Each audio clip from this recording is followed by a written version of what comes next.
welcome. Today is not February 15th, it's February 14th. This is the In a Nutshell Podcast, episode 38.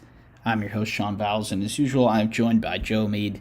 Tonight, Joe and I will go over a big hiring in football, a big firing in basketball, and then a couple of the basketball teams that are sort of headed one way more than the other.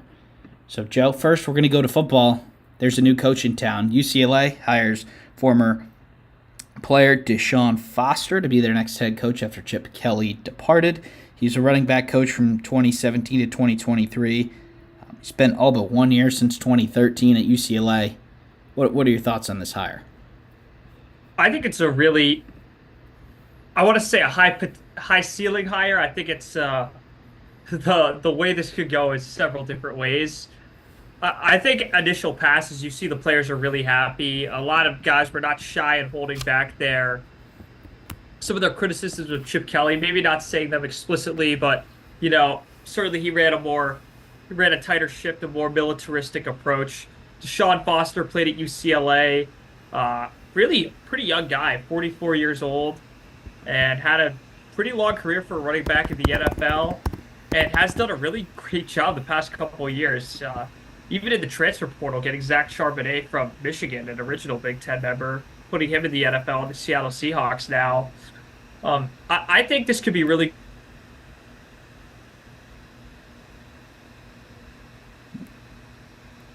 We might have lost him there. Hang in there.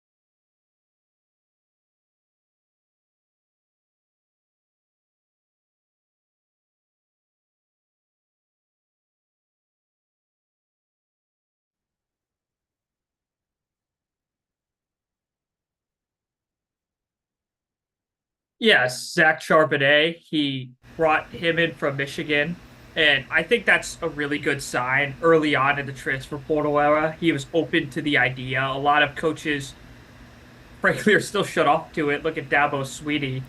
And some, it's just been too late adapting to it. We're seeing this in college basketball, too. We can name a few examples later on in this show. With DeShaun Foster, I could say this is a guy who clearly wants to be there. I don't think he will be jumping ship, especially for demotion like his predecessor Chip Kelly did. And with all that said, the contrast between Chip Kelly's more militaristic professional approach, and not to say that DeShaun Foster's not professional, but guys are just excited, think they're going to have fun in that building. Now, does that equate to wins? I don't really know what his recipe is going to be for that, but certainly a lot of work to do.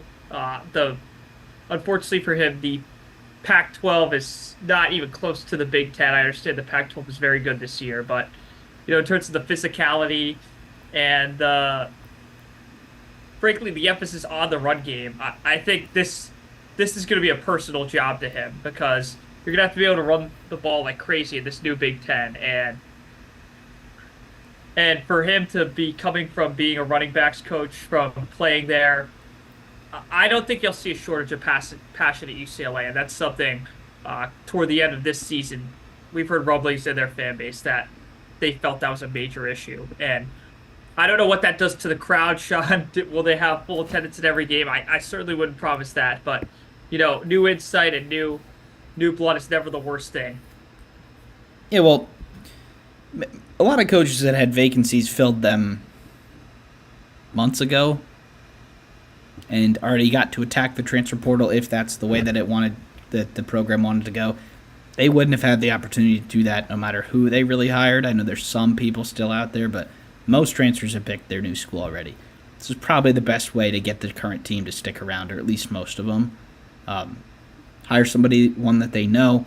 I think there's already a little bit of built-in patience going into a new conference. I don't think anybody really has high expectations for the Bruins in football next year, get a Bruin in there, give him some time, and let's see if this thing can work. Because, there's a reason why the LA schools were brought into the Big Ten. And UCLA being at least competitive is part of that. Now, it might take some time. We saw it last time the conference expanded. Some of the teams still really haven't gotten there in football, but in basketball, I think, all these teams are true Big Ten members now. Might be tough early on for UCLA, but at least some hope, I think, that they can be at least competitive in the super conference that is the Big Ten starting next year.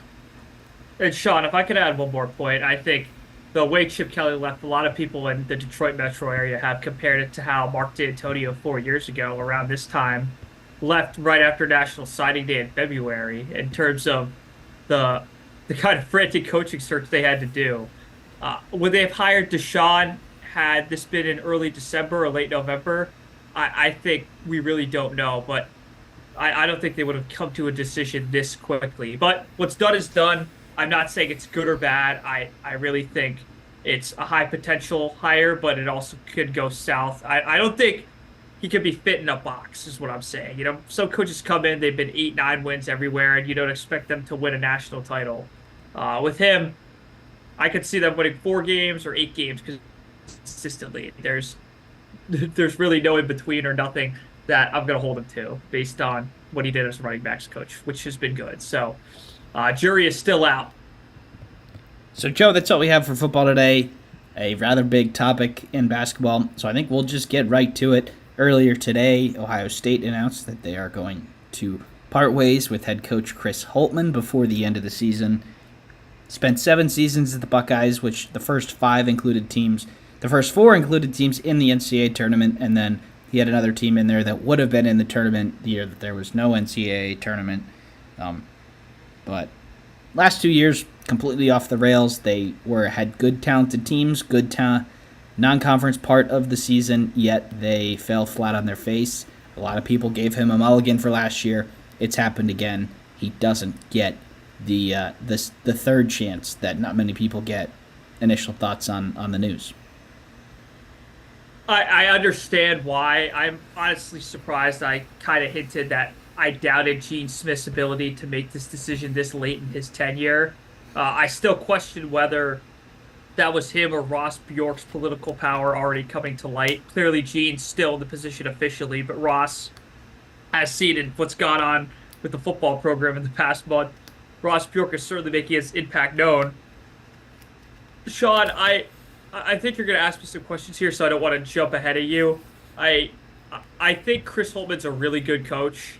To say his tenure at Ohio State was a failure, I think would be a massive overstatement. I think after Thad Matta's health declined in late 2014 and into 15 and 16, 17, those last 2 teams of his were really uncompetitive and not even close to making the tournament. In year 1, Chris Holtmann probably should have won the Big Ten regular season title. They just collapsed, lost 2 really hard games on the road to Penn State and Michigan in 2018. Lost to a good Gonzaga team. And then the second year, probably with a less talented team, 2019, they pull off an upset over Iowa State, take Houston almost down to the last 5 minutes and lose. So, you had 2 straight years going to the round of 32. I really thought the COVID team was a really good team. I know they started off hot and, they ended how they ended. And no one truly knows, like all fan bases, what would have gone down. Then in 2021, I think losing to Oral Roberts, everyone's just going to remember that. But that team was phenomenal, Sean. That was a top 5 team most of the year. Yeah, they lost to a 15 seed who then beat the 7 seed in the next round, and with no fans and Mackey Arena, and that game was weird. And Oral Roberts was like 70% from 3 or something crazy like that. But ever since then, Joe, it's gone pretty downhill pretty quickly.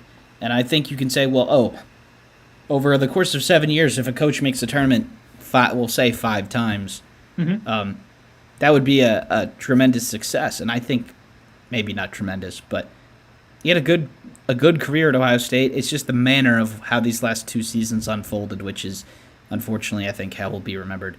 these two teams that he had NBA players on them, brings back a lot of talent from last year. Same thing happened.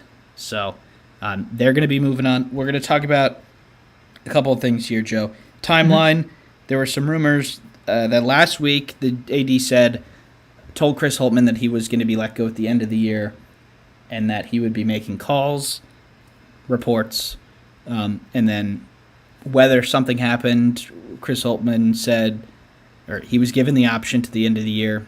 Still not really known yet, but at least at this point of the season, teams want to get a head start. They want to make some calls. But this decision came to very quickly because he's owed $14 million. So you've got to have some people telling you that they'll be able to find that $14 million for you to let go of a coach here, because chances are you're going to have to pony up some money for another buyout to take somebody out of a current job. So any thoughts on that side of things before we get into who we think are the top candidates? We've seen this in football before, Sean, with Scott Frost in early 2022. They actually could have waited till October 1st. They fired him the night they lost to Georgia Southern, which was the night of September 10th. So they pretty much made that decision and could have waited 3 weeks. Really probably wouldn't have changed Nebraska's season all that much. They threw $15 million down the drain. That is football. That is the state of Nebraska. But Ohio State's NIL is probably better than Nebraska's overall as an athletic department. So, and Ross Bjork just did it with Jimbo Fisher. The buyout Jimbo Fisher's getting. If you've been on social media, you've seen the memes. You've seen the best job in America as a fired football coach sitting on the couch collecting upwards of 60 to 70 million like Jimbo will in the next few years. Sean, one last point I was really curious. I didn't get to fully listen to you and Mike tonight. I think the tipping point moment for Chris Holtmann at Ohio State was when they lost to Nebraska that night in early March in 2022. I think up to that point, he had been somewhat criticized, but he had really good teams. And even the Oral Roberts loss, fans weren't really screaming for even any part of his body, let alone his head. After that, they had a chance at a Big Ten regular season title. That went down the drain. They lost to 100 Dickinson-less Michigan to conclude the regular season. I think they played a heck of a game against that Villanova team, the last GA team that went to the Final Four in the round of 32.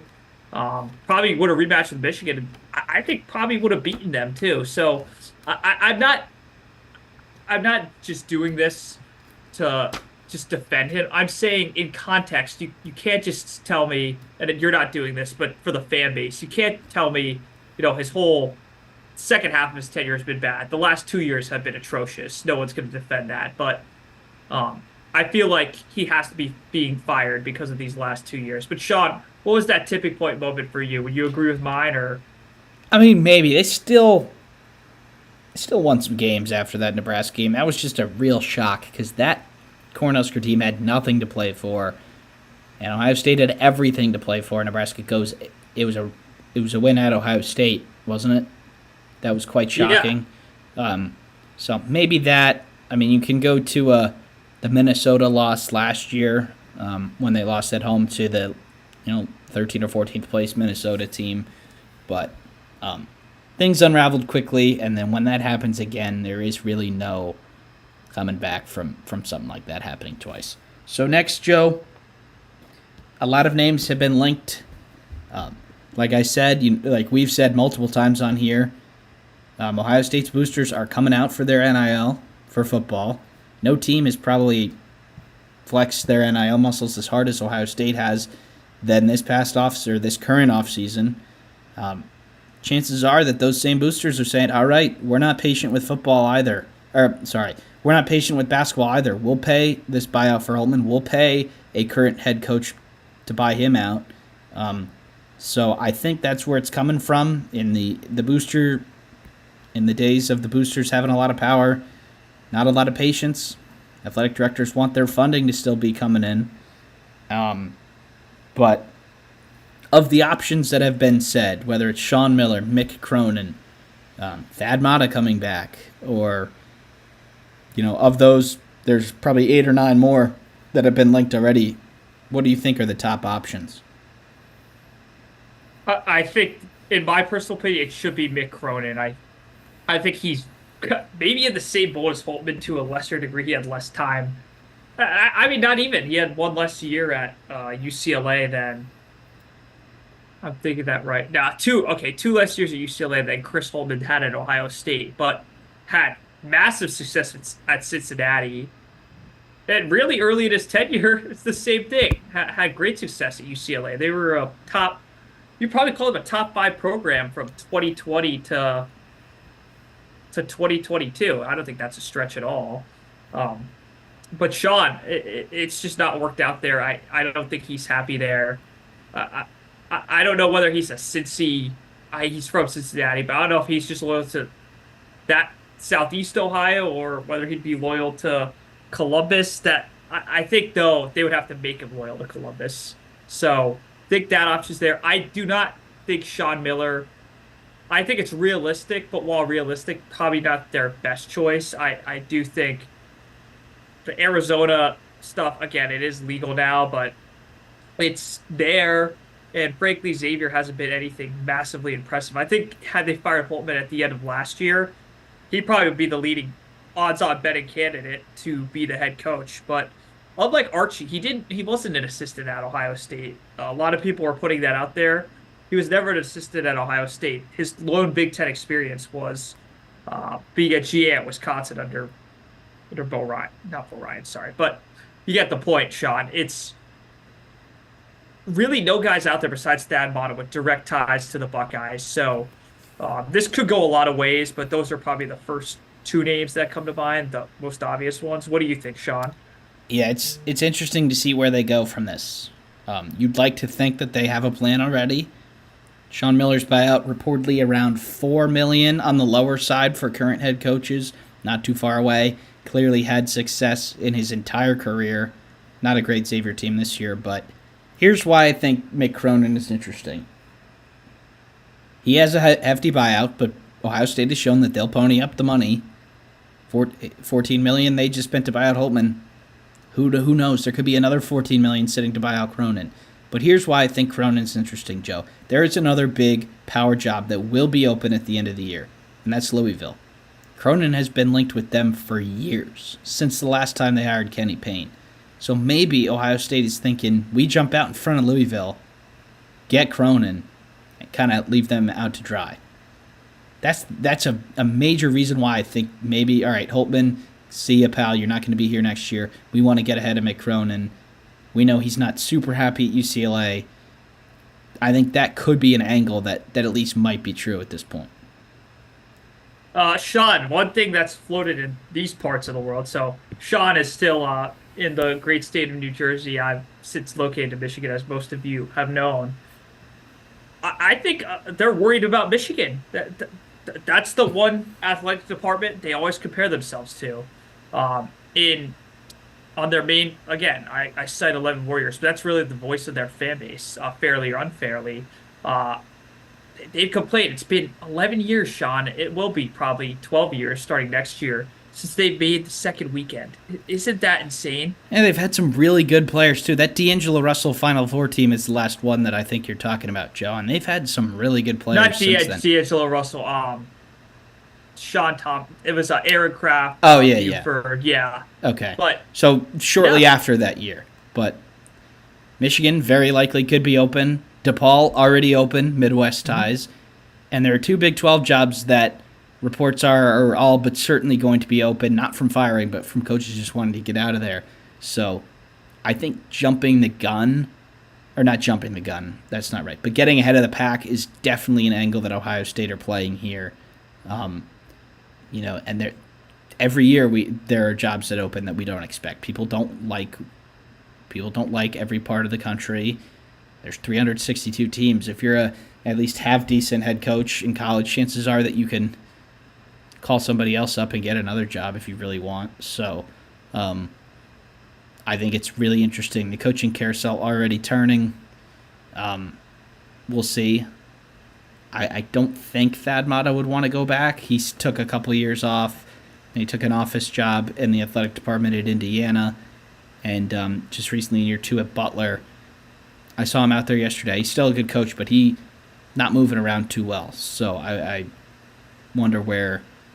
I wonder if his health issues are still a thing, but be interesting. No real front runner yet. Don't know who they're interested in. Probably won't know that until we start seeing some teams eliminated, whether that's conference tournament time or NCAA tournament, but definitely something to keep an eye out for. So, Joe, one last question with this job. Every coach in the country gets fired, hypothetically. Mm-hmm. Where does Ohio State, if every job opened up tomorrow, where does Ohio State stack up in the country? 20s, 30s, 10s?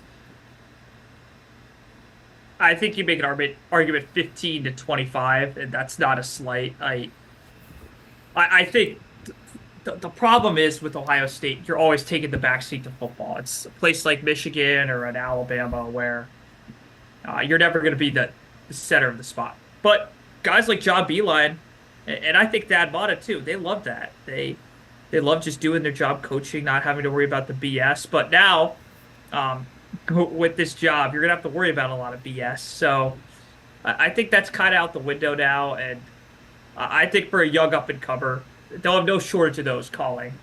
Agents of those guys calling up. So with that said, if you're a 15 to 25, you'll get any mid-major coach who's really successful to jump to you, and maybe even some power 6 guys. But I'd say 15 to 25. And it's about where I have it, too. Obviously, in the age of the transfer portal, I think that makes jobs like Ohio State and Louisville more lucrative, being that you could turn that thing around real quick. When Tom Crean took over Indiana decade plus ago, Joe, he knew going in that those first 3 years were going to suck. That's not going to be the case for any new coaches anymore with transfer portal. So we're going to see what happens to Ohio State there. All right, Joe, 22 minutes, plenty of time to get to a couple more topics. We're going to go to Wisconsin first. They did just beat Ohio State and essentially ended Chris Holtmann's career there. But before then, Joe, 4-game losing streak. Started off with a tough loss to Nebraska in overtime, Purdue at home, your Michigan Wolverines on the road, and then it all culminated getting pieced up by 22 to Rutgers. What happened to Wisconsin? Yeah, and I don't think you have to put past tense. I think you still have to put current tense on that. They beat Ohio State by 8 at home. It's not like that's crazily impressive. They played the bottom 3 teams in the conference, standing-wise, and probably logic-wise, too, and probably could have lost all 3 of those games. So, and if you look at your bracketology, which, again, Sean does a masterful job, check out Sports Daily CBB. I'll throw it up here while you're talking, Joe. Yeah, Wisconsin was competing for like a 2 seed, and you could have argued 1 seed. And again, we don't need to go into detail on this because we've done it on previous casts. They're down to like number 5, and after last night, that didn't move anything or anyone, essentially. So I think to say they're fighting for a protected seed would be overzealous. I think they're fighting to stay away from the danger zone, which is 7 to 10. They've showed me nothing, truthfully, Sean, in the past 2 weeks that makes me believe they're going to just get going again. I don't know what it's going to take, but, going to Iowa on Saturday, again, no road game in this conference is easy. Iowa is kind of, they're probably not going to make the tournament, but they're hanging on by, like, this much, to those who mostly listen on Spotify. It's a very small margin between my pointer and my thumb. So going to an environment like that is not great. A team that scores a lot, and Wisconsin, as we've seen, has struggled doing that. My message is going to be the same it was Saturday. Stop the bleeding, and they still haven't stopped it. What say you, Sean? Yeah, it just seems like they've been playing with their food, games that they were up by double digits early in, and they just made enough shots to stay in the lead. I don't think they're good defensively anymore. I thought they were okay, but I think they got a little bit lazy with their defense, being that they're a top 20 offense. Now, it's 19 and 34, but giving up 78 to Rutgers, and I know they got Jeremiah Williams back, but that is alarming. And I know they made a lot of threes, but still, like, open threes are open threes. Everyone talks about how, well, 3-point field goal percentage against is kind of a lucky stat. Good teams that defend the three well don't let the team take threes, let alone make them. So I was disappointed in that one from Wisconsin. Hopefully that was sort of the rock bottom wake up call that they needed to get back on track. Got the Iowa game, like you said. They host Maryland, on the road to Indiana, host Illinois, host Rutgers, Mackey Arena to end the season. Couple opportunities for impressive wins in there, but it's going to take a lot to erase what just happened.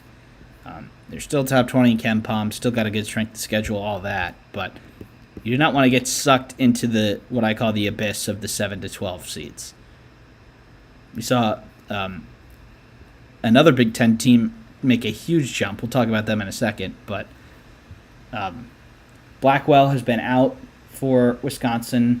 I do not know if he played. Did he play against Ohio State yesterday? I do not believe so. No, so he didn't. He was their only player really doing anything off the bench. They only got 5 bench points. That's the key for me. Got to start getting some production off the bench. But I think that's it for Wisconsin, Joe, and we'll move on to the next team if you're good with it.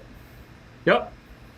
So the next team, Joe, they've been extremely disappointing this year, but in the 2 games where their season was on the line, they showed out. We're talking about Michigan State, for those wondering. They beat Baylor in a non-conference game at the end of December that they absolutely needed. They ended up beating them by 25. Coming into Saturday's game, Illinois comes to town. They absolutely needed it, and they all showed up. They got the job done. Michigan State 88, Illinois 80. Spartans get the job done in East Lansing. Yeah, and to add on to that, Sean, as we're shooting this, they've just come off a huge road win at Penn State, and everyone's saying, "Oh, Penn State's sub 500. That's not that big a road win." Well, here's why it was big, guys. Michigan State loses that, it probably erases what they did on Saturday. So to compound this momentum is really good news for them. Is this the classic, Izzo finding his stride in mid-February to March? Frankly, I think it is. Are they going to beat UConn on a given night? Probably not, but they beat a top, consensus top 15 team on Saturday. I think, Michigan and Michigan State have kept splitting. I think that game will be competitive, but I see no way in.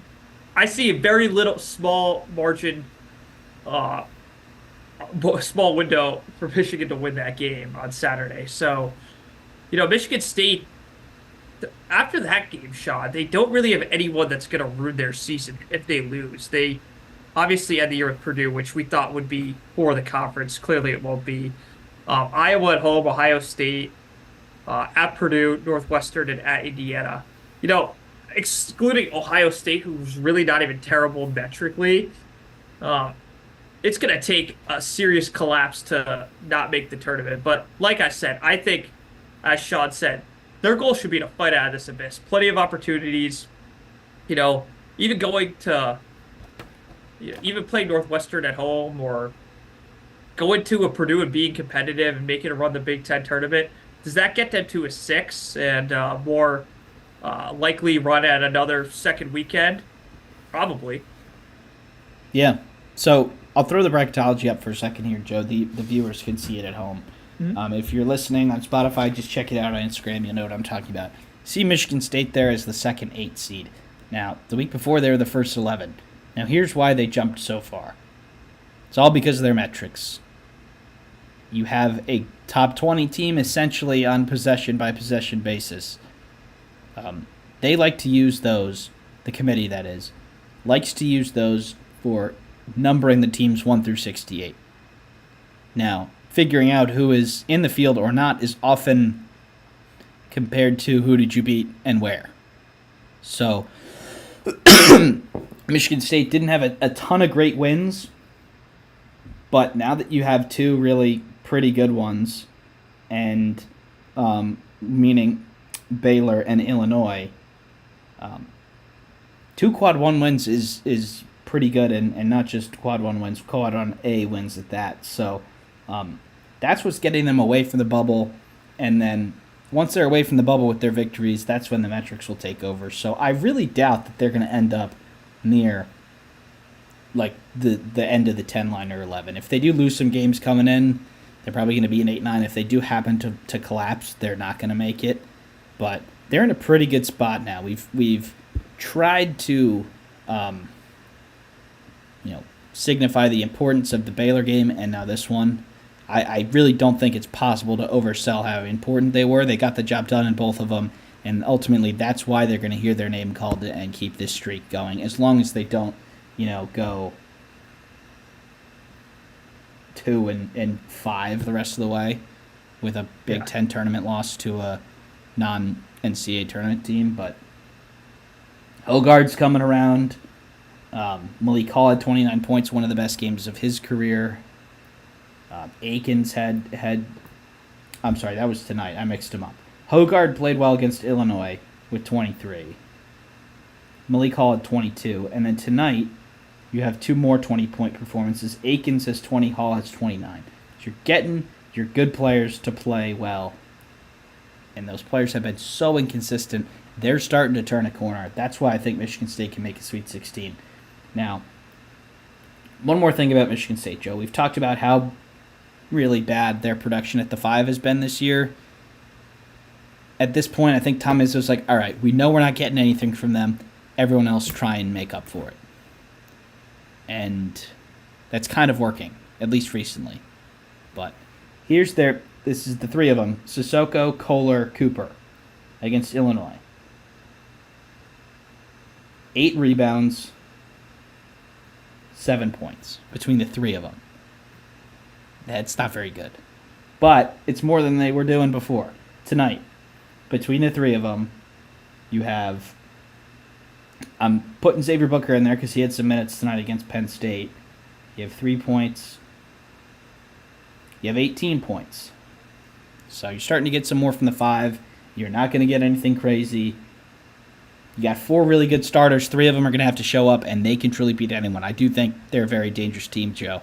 It's starting to be that Michigan State 7-seed team that can make the Final Four.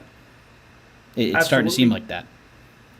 Yeah, and if I could just end that point, Sean, the theme they've done all year is, we think they're getting there, and then they shoot themselves in the foot. I think their last shoot themselves in the foot game is Ohio State at home in a week or so. But Saturday, it's a rivalry game. Like I said, they haven't won in Chrysler in 5 years. I assume they'll win that game, but if the theme holds this year, if they lose that game, they're probably stuck in the abyss, frankly. Yeah. So they have 3 games until that Purdue game, Joe. They're 16-9. I mean, they're probably going to be 19-9 at Mackey Arena on March 2nd. Yeah, no and question. If they are, I mean, who knows where this team can go? They've got one of the best coaches in the business. They've got players who have been there before, which is why everyone was high on them at the beginning of the year. We never ruled this out, them playing better, but we just said, well, it's not, you can't get a 1 or 2 seed if you stink up the first half of the year like they did. And it's harder to make a run in March if you're a 7 seed. They've certainly done it before. They made it to the Sweet 16 last year as a 7 seed. I'm at least picking them to do the same thing again this year in a couple of my brackets. Starting to see some positive things from the Spartans. Tyson Walker's starting to get some help, and I think we could turn the page on them before we get to our last topic. Oh, yep. Yeah, just anything else? No. Well, like I said, we wrote the book on them this year. Unfortunately, it's come true. Last topic, Joe, here as we wrap it up. Unfortunately, pretty bad news for Northwestern. Guard Ty Berry will be out for the season with Achilles injury, I believe. Bad break for Northwestern. He averaged 11.6 points in 29 minutes a game. All of the starters have got to move up. All the bench players got to move up a spot in the rotation. What were your thoughts on how this affects Northwestern long term? The first thing you do is you look at their schedule, Sean, and I've done this mostly on this show. And you look at it, you got at Rutgers, at Indiana, Michigan, at Maryland. and the season Iowa at home at Michigan State and Minnesota. So what I've laid out for you is in the next 7 games, they play one tournament team, and everyone's saying, "Oh, well, that alleviates the injury." Sure, perhaps. Uh, I think the big problem you have though is a lot of those games are really losable. At Rutgers, Rutgers is actually a 2.5 point favorite. Um, that game's tomorrow night on BTN. Rutgers just beat Wisconsin at home. Certainly not playing for much, but I mean they were playing for much on Saturday. So what's to rule out that they can't trap Northwestern tomorrow? I understand they won at Assembly Hall last year, but not a building they've historically had a lot of success in, and is beating Michigan and beating Iowa at home, Minnesota at home really going to move the needle? Probably not, Sean. So I'm not trying to make Northwestern fans paranoid. I'm just trying to alert them to the fact that, this easy stretch in quotes might not be the best thing for this team. And if you look at them now, they're the third 8 seed in your bracketology, Sean. Seeing them even at 9s, maybe some 7s. So they're anywhere 7 to 9. Uh, in these next 7 games, if they lose 2 or 3, fairly or unfairly, Sean, that could dip them not out of the tournament, but probably 9-10 range. And should they lose a stupid game, like God forbid they lose to Michigan or even lose to a Minnesota at home, that could really sink this team and have them playing for a lot more than they would have anticipated and frankly hoped for in the Big Ten tournament. So really bad news for Northwestern losing one of your best scorers. And, that schedule, again, it's going to go one of two ways. It'll be really good because you weren't playing the best teams in the conference, or to go really bad because even though those teams aren't great, frankly, not even good, they're still Big Ten teams, and most of them are going to play on the road. So, Sean, I'm going to give the floor to you. Yeah, look, you laid it out pretty well in the short term, Joe. There's a lot to lose and not a lot to gain. Really, before they go to the Breslin on March 6th. I think for me, this really limits how far they can go. Really limits their ceiling. I mean, Bowie going crazy is probably needed at this point for an NCAA tournament win. And, they probably don't need that to beat anyone in the conference other than Purdue or Illinois. You can probably just have an average game from him. But you can beat a good team. Say you're a 7 seed Northwestern or 9 seed. You're going to have him have an ultimate legacy Boo Darius game to get to the Sweet 16. And I'm not ruling that out. It could happen, but he's going to have to do that every night. And just not, we have seen crazier things happen with shorter guards in the NCAA tournament, but it limits their ceiling, unless the doors completely fly open. I think they'll be okay. They do have that Chicago State loss. Don't really only matters if you're near the 11 line. They're okay from it now. They're one of the 2 teams in the country that have beaten Purdue. So let's see here. Don't lose any home games. You have Michigan at home, and you have Minnesota and Iowa at home. Win those 3, and maybe one of the 4 road games you have, and you'll be right where you are right now. But like you said, a lot to lose and not a lot to gain. So, Joe, right under 40 minutes. Good timing. That's all we have for everyone today. We've got a Big Ten game. No, wrong week. Sorry, we do have a Big Ten game going on right now. Iowa and Maryland. We're going to have to get to that next time. Big weekend of hoops. We've got 4 games on Saturday, 3 on Sunday. Probably will be with you next either Sunday or Monday. We know Monday's a holiday. So thank you, everybody, for tuning in. Be sure to check out the podcast Mike and I just recorded, if you haven't already, and my bracketology video, which I posted yesterday. If that continues to get a lot of likes, I'll definitely do it again.